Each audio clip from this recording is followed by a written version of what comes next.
उत्तर प्रदेश के लखनऊ में जिस तरीके से अग्निकांड हुआ, जिसमें न जाने कितने बेकसूरों को अपनी जान गंवानी पड़ी, सवाल सरकार पर खड़े हो रहे हैं, सवाल प्रशासन पर खड़े हो रहे हैं, सवाल उन सभी पर खड़े हो रहे हैं जिन्होंने परमिशन दी कि बिना पूरी सिक्योरिटी और सुरक्षा के वहां पर काम को चलाने की। बात कर लेना चाहेंगे उत्तर प्रदेश के बुलंदशहर से बीजेपी सांसद डॉक्टर भोला सिंह हमारे साथ मौजूद हैं। सर, जिस तरीके से लखनऊ में अग्निकांड हुआ, हर किसी को झकझोर के रख दिया।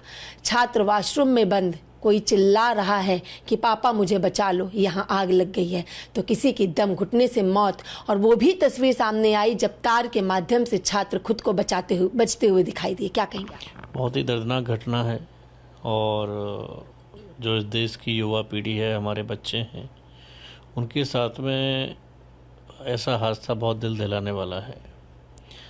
माननीय मुख्यमंत्री जी ने जो अधिकारी उस एरिया को देखते थे उनको सस्पेंड किया है, और जिसकी वो बिल्डिंग थी उन पर कार्रवाई की है। निश्चित ही जो लोग इसके लिए दोषी हैं वो बख्शे नहीं जाएंगे, निश्चित ही कार्रवाई होगी। बहुत गंभीर मुद्दा है और सरकार बहुत संवेदनशील है इसके प्रति।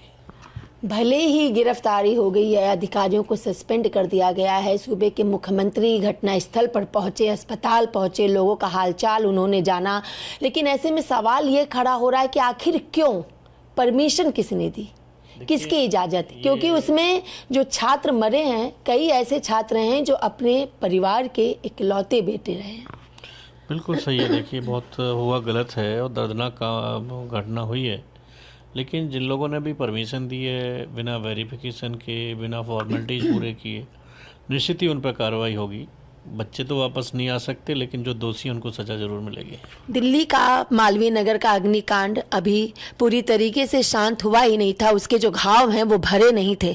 उसके बाद उत्तर प्रदेश की राजधानी से ऐसी तस्वीर, विपक्ष सीधे तौर पर सरकार और प्रशासन और बीजेपी पर भ्रष्टाचार और पैसे लेकर कुछ भी करने का और लोगों की जिंदगी के साथ खिलवाड़ करने का आरोप लगा रहा है। देखिए, विपक्ष इतना राजनीतिक दृष्टि से इतना पगला जाएगा कि मतलब बच्चों की मौत में भी राजनीति ढूंढेगा, तो ऐसी उम्मीद तो कम से कम विपक्ष से नहीं है। बच्चे देश के भविष्य हैं, किसी पार्टी या उससे नहीं जुड़े हैं, लेकिन इस तरीके की बातें, ऐसी घटनाओं पे, संवेदनशील विषयों पे विपक्ष को नहीं करना चाहिए।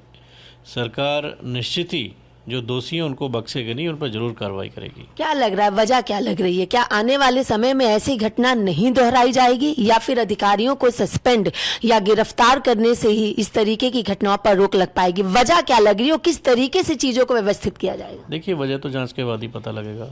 मैं तो ये नहीं बता सकता आपको कि क्या वजह है, क्योंकि ना मैं वहाँ था, ना मैं उधर रहता हूँ। और मुख्यमंत्री जी ने जांच कमेटी बनाई है, तो जांच में आएगा सामने, फिर पता लगेगा क्या वजह। एक अंतिम सवाल, लखनऊ के अग्निकांड के अलावा उत्तर प्रदेश के अयोध्या के राम मंदिर से जुड़ा हुआ है, जहां पर विपक्ष सीधे तौर पर कह रहा है कि बीजेपी करती ही यही है, मंदिर बनाने के नाम पर चोरी, दान के नाम पर चोरी, चंदा के नाम पर चोरी। देखिए, सरकार गंभीरता के साथ में एसआईटी गठित की है, उसकी जांच चल रही है। जिन लोगों ने ऐसा काम किया उनको भी नहीं बख्शा जाएगा। लेकिन विपक्ष के लिए मैं कहना चाहूँगा कि विपक्ष को भगवान श्री राम की कब से चिंता होने लगी। अखिलेश जी के पास 2 साल में वहाँ जाने का, 2.5 साल में वहाँ जाने का मौका, समय नहीं मिला। लखनऊ के 1 घंटे की दूरी पे अयोध्या है, तो भगवान की पूजा करने के लिए, भगवान के जाने के लिए टाइम नहीं है, तो इस तरीके के आरोप लगाने का क्या अधिकार है? चलिए, बहुत बहुत शुक्रिया। ये थे हमारे साथ उत्तर प्रदेश से बीजेपी सांसद डॉक्टर भोला सिंह, जिनका साफ तौर पर कहना है वजह क्या है लखनऊ के अग्निकांड की, ये तो जांच के बाद पता चलेगा, लेकिन हाँ, जो भी हुआ बेहद दुखद है। वीडियो जर्नलिस्ट सौरभ के साथ में कंचन अरोड़ा, TV7 भारत, दिल्ली।